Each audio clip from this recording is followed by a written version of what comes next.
after the weather update o yung lagay na ating panahon, ito, nagbibigay rin po ako ng update.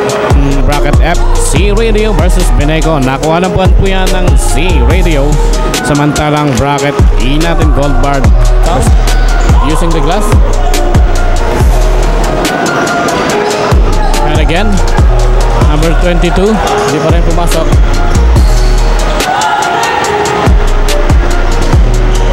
Number 22 again, Tortuga for 2, back to back. Number 1, thinking 2 or thinking TV rather. But again, Huralbal spins, bumps. Ito, pumasok pa para dito sa number 3. On the side of scoring, number 3 from downtown, big basket, Tortuga. Nag-iisip din ng tres, binitawan, wala. And again, number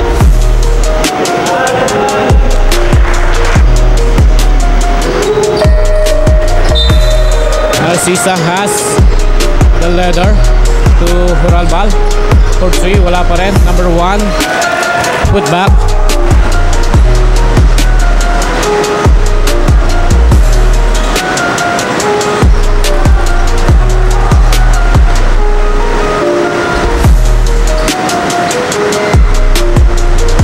Number 29 again for 2. Yung pulso talagang maganda pa rin. Number 7 for 2.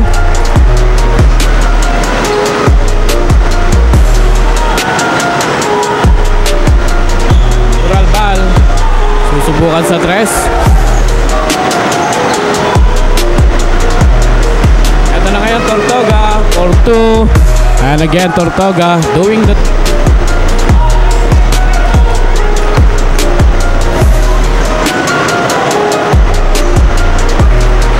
and another floater, and again another shot lock, another set to play, pero long to lamang po yan, nakatapak. And another steal.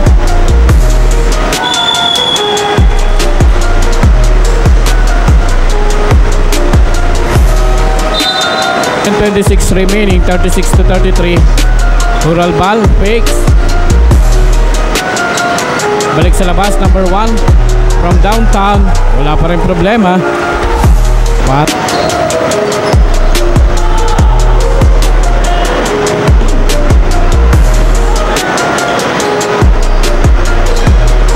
And again, second serving, third.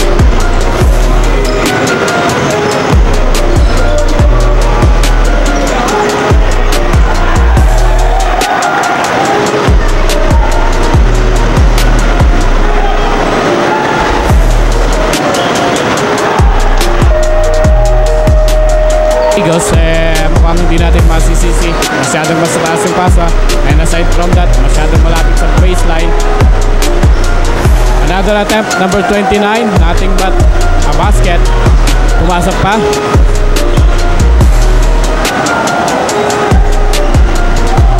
But again, that's not the dominating Huralbal. Attempting 3, hindi pumasok. Tingnan natin kung sinong matatawagan dito. Third side. So maganda yung pagkakatawag nilang ng timeout. Lahat ng adjustment ginawa nila sa depensa, opensa. At ito, nakahabol na nga. Mindillo, again number 2 from downtown. Ito, wala nang nagawa ang opensa. Eddie Guzman. And that's it. Change favor. GWE is up by 1. Kalamangan, kumbaga, ay napunta na ulit. So magkakaroon tayo ng very close ball game, unlike kanina na talagang unti-unti nang naiwanan. But again, number 3 Huralbal not giving up in territory. No need to rush.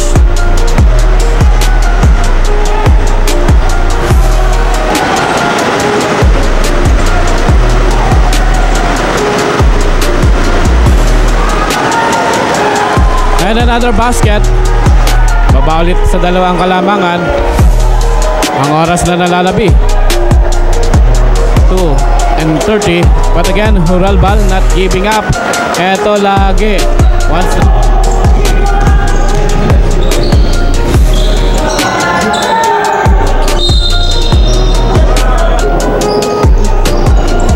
the second.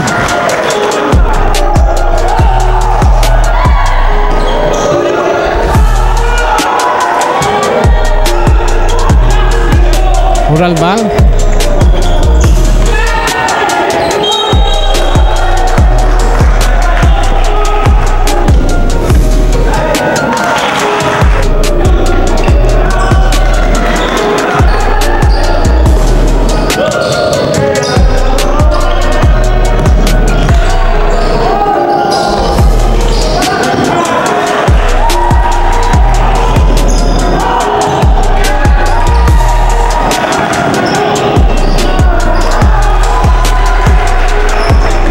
Ito naman, mabuti naman nakabalik na sa ating laro. Huralbal against Balagot. Again, Huralbal. Isolation. Number 29 for 2. Mindillo to number 1 again. Using the glass. Pasok na pasok pa rin. 3-on-2 situation, make that 3-on-1. And another timeout sa ating ball game.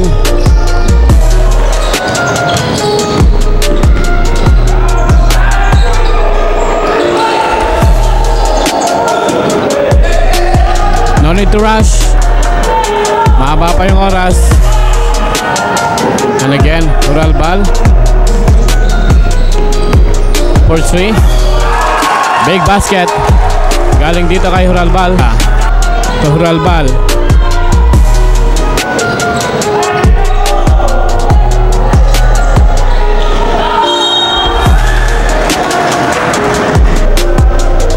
Coach Badong, but again.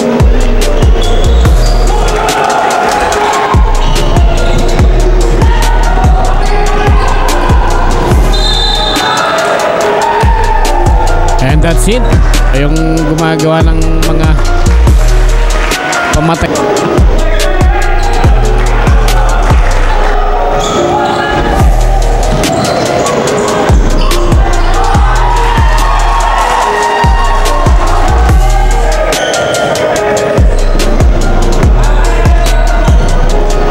Huralbal again for 3.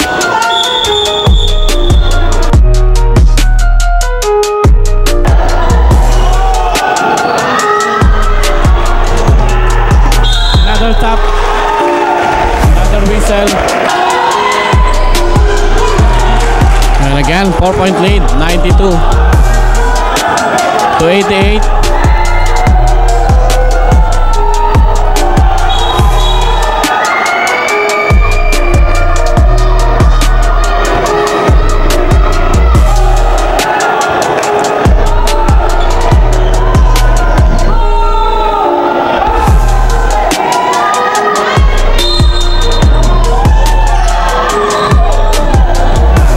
Huralbal still on top, attempting 3.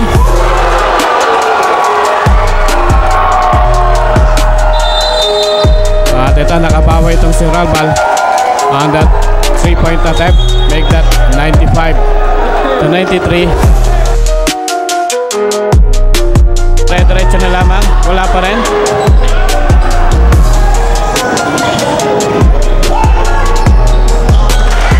So we are set.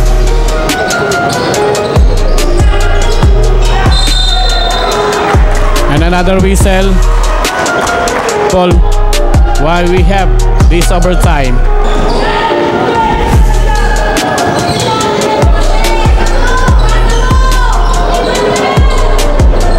Number 1 to number 3 from downtown. And again, Riga. 100-99.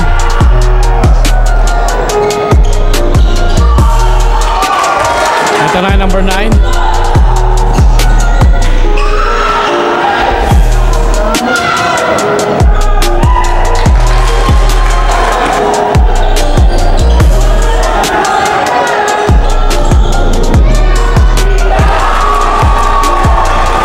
4 seconds remaining.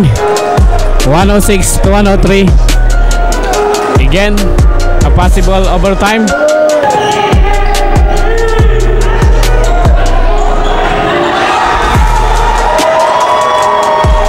And that's it. Minero. Nakakuha nila yung kampyonato. So dyan po nagtatapos yung ating coverage. I mean itong coverage ng mga basketball action. Of course after this magkakaroon po tayo ng awarding ceremony. So dyan lamang po kayo. Babalik pa kami.